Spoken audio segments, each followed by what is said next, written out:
The eviction notice felt heavy in my hands as I stared at my brother Marcus across our grandmother's kitchen table. He lounged in her favorite chair, feet propped up on the antique wood, wearing that insufferable smirk I'd grown to hate over the years. "Don't look so shocked, Emma," he said, taking a slow sip of coffee from her cherished china cup. "You had to know this was coming. Grandma always liked me best." My name is Emma Chin, and at 32, I was facing homelessness thanks to my own brother's greed. Our grandmother Rose had passed away 3 months ago, leaving behind her Victorian home where I lived and cared for her during her final years.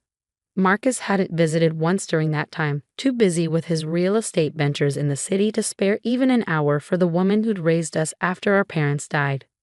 The house had been in our family for generations, its walls holding countless memories of Sunday dinners, holiday celebrations, and quiet evenings spent listening to Grandma Rose's stories. I'd moved in 2 years ago when her health started declining, putting my career as an art conservator on hold to become her full-time caregiver. "She wouldn't do this," I said, my voice steadier than I felt. "She promised me I could stay here." Marcus's laugh was sharp and cruel. "Promises don't mean anything without legal documentation, sis. And these papers," he waved the deed in front of me, "say everything belongs to me now, including this dusty old house." I watched him carelessly handle the documents our grandmother had treasured, remembering how carefully she'd stored them in her antique secretary desk upstairs. The same desk where she'd kept her most precious possessions, old photographs, letters, and— "You went through her things," I said, the realization hitting me. "You searched her desk." "Of course I did," he scoffed. "Someone had to handle the legal matters while you were busy playing nurse. Found these buried under a bunch of worthless old papers. Lucky for me, right?" The casual way he dismissed our grandmother's treasures made my blood boil, but I kept my expression neutral. Marcus had always been like this, entitled, manipulative, seeing everything and everyone as pieces to be moved around in his game of acquisition and control. 30 days, he continued, standing up and adjusting his expensive suit. "That's more than generous, considering. I've got buyers interested already. This location is prime real estate. Once we gut the place and modernize it, it'll sell for triple what it's worth now." The thought of our grandmother's carefully curated home being stripped and modernized felt like a physical blow. Every piece of furniture, every wallpaper pattern, every creaking floorboard told a story. But Marcus had never cared about stories unless they came with dollar signs attached. "You can't just erase her like this," I said, following him as he strode toward the door. "This house meant everything to her." He paused, hand on the doorknob, and turned to face me with an expression of mock pity. "Oh, Emma, always so sentimental. This is business. Grandma's gone, and it's time to move forward. Maybe this will finally force you to get your life together instead of hiding away playing house." As he walked to his Mercedes parked in the driveway, I stood in the doorway watching him go.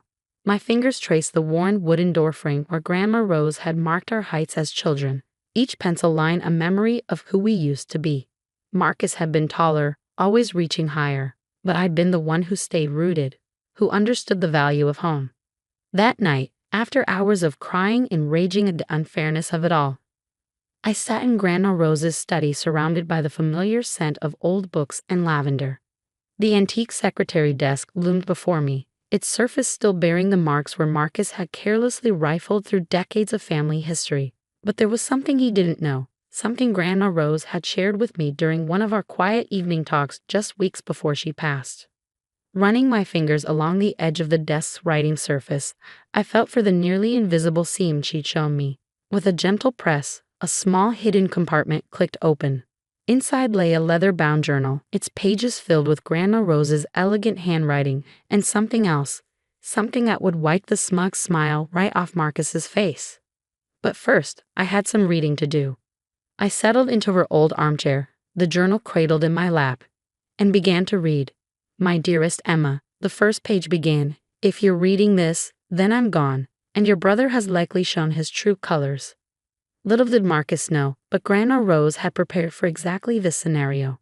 She knew her grandson all too well, and she left me with something far more valuable than just the house.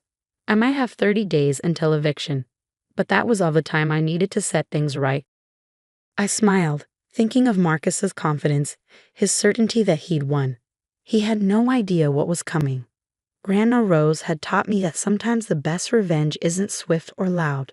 It's patient, careful, and perfectly timed. Like the restoration work I did with damaged paintings, this would take precision and attention to detail. And I have learned from the best. I spent the next few days poring over Grandma Rose's journal, each page revealing more about the careful plans she'd laid. The leather-bound book wasn't just filled with memories. It contained detailed records of every transaction, every investment, and every secret deal my grandmother had orchestrated over the decades. Marcus might have gotten the house, but he'd overlooked something crucial. Grandma Rose had been far shrewder than anyone suspected. Behind her gentle demeanor and homemade cookies lay the mind of a brilliant businesswoman who'd spent years building an empire right under everyone's noses. My darling Emma, one entry read, "I've watched Marcus grow increasingly consumed by greed. He visits less and less, only appearing when he needs something. I know he'll try to take everything once I'm gone. That's why I've prepared this gift for you, the key to something he can never touch." As I read on, my eyes widened. The Victorian house was just the tip of the iceberg. Grandma Rose had quietly accumulated shares in some of the city's most valuable properties, including several buildings in Marcus's prized development district. She'd done it through a series of shell companies, using her knowledge of old property laws and her connections with the city's oldest families. But the real bombshell came near the end of the journal. Along with detailed documentation of her holdings, Grandma Rose had left me something else. Proof that Marcus had been engaging in fraudulent real estate practices for years. She kept meticulous records of his schemes, the way he'd manipulated property values and deceived elderly homeowners. "I couldn't stop him," she wrote, "but I could document everything. The choice of what to do with this information is yours, my dear. Use it wisely." I called my friend Sarah, a corporate lawyer I'd known since college. "Can you come over?" I asked, my voice trembling with excitement. "I need your eyes on something." An hour later, we sat surrounded by papers spread across Grandma Rose's dining room table. Sarah's eyes grew wider with each document she examined. "Emma," she breathed, looking up at me, "this is incredible. Your grandmother wasn't just collecting evidence, she was building a case. These documents prove Marcus has been running a sophisticated fraud operation. If this got out, he'd lose everything." I finished, thinking of his smug face as he'd handed me the eviction notice. His reputation, his business, probably his freedom. Sarah nodded, shuffling through more papers. "The timing is perfect too. See this development project he's working on? The one he's probably planning to sell this house to? According to these records, he's been lying to his investors about property values and zoning laws. If someone were to expose this..." I smiled, remembering Grandma Rose's words about patience and timing. How long would it take to put together a formal case?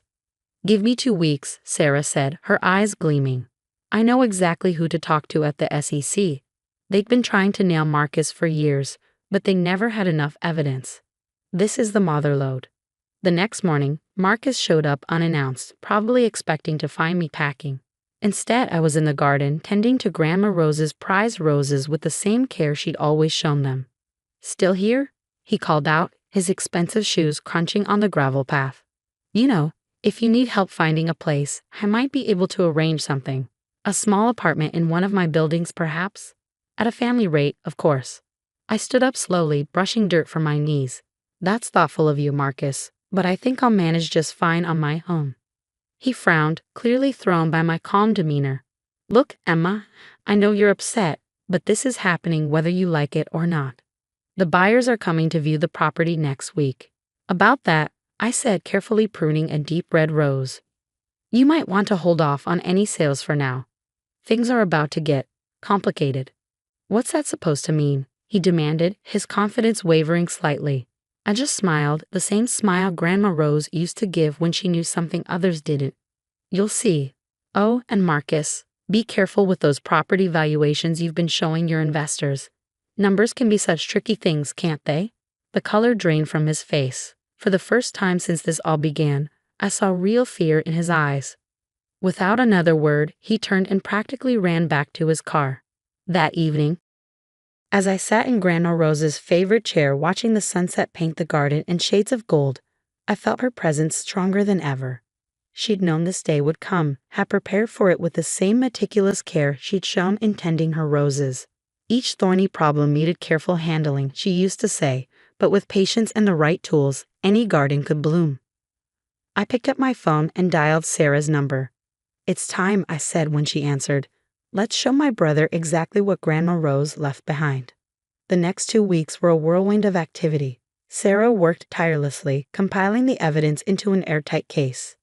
Meanwhile, I noticed increased activity around Marcus's office. Cars coming and going at odd hours, lights burning late into the night. He was scrambling, probably trying to cover his tracks. But it was too late. The hammer fell exactly 20 days after he'd served me with the eviction notice.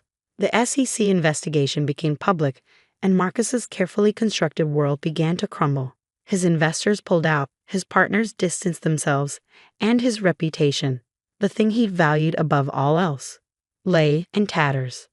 The morning the story broke in the local papers, I stood in Grandma Rose's kitchen making her signature lavender tea.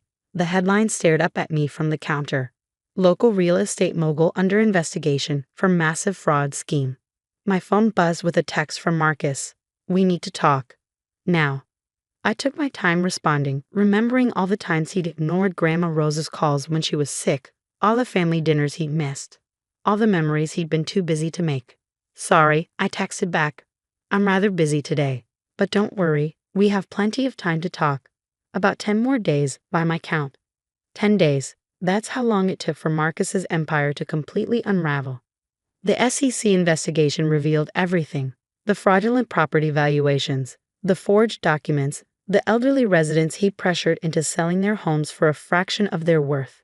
His investors fled in droves, his business partners disappeared, and his reputation lay in ruins. I was in Grandma Rose's garden when he finally showed up, looking nothing like the polished real estate mogul who'd smugly handed me an eviction notice. His expensive suit was wrinkled, his hair disheveled, and the arrogant smirk had been replaced by something closer to desperation. "You did this," he said, his voice hoarse. "You destroyed everything I built." I continued pruning the roses, just as Grandma had taught me.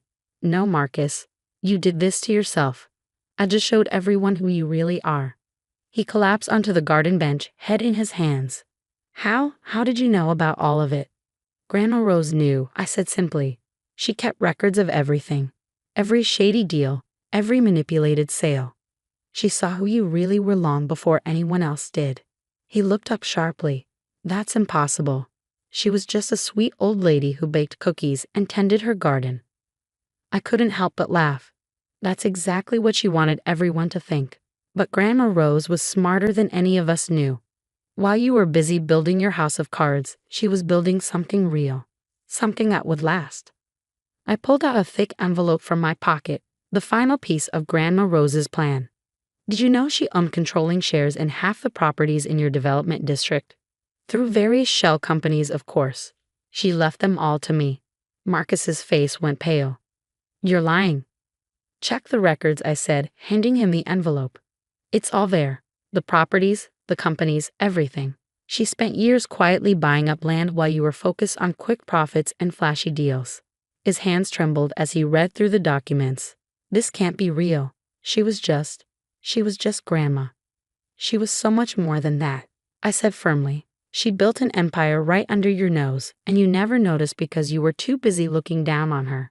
Too busy to visit, too busy to call, too busy to see what was right in front of you." I watched as the reality of his situation sank in. Not only had his fraudulent practices been exposed, but now he was learning that the real power in a family had been quietly passing to me all along. "What are you going to do?" he asked, his voice barely a whisper. I looked around the garden at the roses Grandma had tenderly cultivated for decades. "First, I'm staying in this house. It means too much to too many people to be torn down for another soulless development project. And then I'm going to run things the way Grandma would have wanted. No more pushing out elderly residents. No more destroying historic properties for profit. We're going to preserve what matters, build something meaningful." He stood up, shoulders slumped in defeat. "You won? Just like that?" "This was never about winning, Marcus. It was about doing what's right, something you forgot a long time ago." As he walked away, I could almost feel Grandma Rose's presence beside me, smell her signature lavender perfume on the breeze. She'd given me more than just property and power. She'd given me a chance to set things right, to protect the community she'd loved so much. The next morning, I woke up early and went to the kitchen, just as I had every morning when Grandma was alive. I made her favorite lavender tea in her cherished china cup and sat in her chair, watching the sunrise paint the garden gold. On the table before me lay the morning paper, its headline announcing Marcus's resignation from his company and voluntary cooperation with federal investigators. Beside it sat Grandma Rose's journal, open to its final page. "Remember, my darling Emma," she'd written, "true wealth isn't measured in property deeds or bank accounts. It's measured in the lives we touch, the communities we build, and the legacy we leave behind. I trust you to carry this forward, to build something beautiful from what I've left you. And never forget, sometimes the sweetest victories come from the most carefully tended gardens." I smiled, sipping my tea and watching the morning light dance across her roses. Marcus had thought he'd won when he found those property deeds, never realizing that Grandma Rose had orchestrated everything, laying the groundwork for a victory that went far beyond mere possession of a house. She'd known exactly what she was doing, cultivating not just her beloved roses, but a future where her true values could flourish. And now, thanks to her careful planning and patient wisdom, that future was finally blooming. In the end, it wasn't just about keeping the house or exposing Marcus's schemes. It was about honoring Grandma Rose's real legacy, one built on patience, wisdom, and the understanding that true wealth grows slowly, like her roses, nurtured by care and attention rather than greed and haste. As I sat there in the morning light, I could almost hear her gentle laugh, could almost see her tending her beloved garden. She'd given me so much more than just properties and power. She'd given me the tools to protect everything she loved, to nurture it and help it grow. And that, I realized, was the greatest inheritance of all.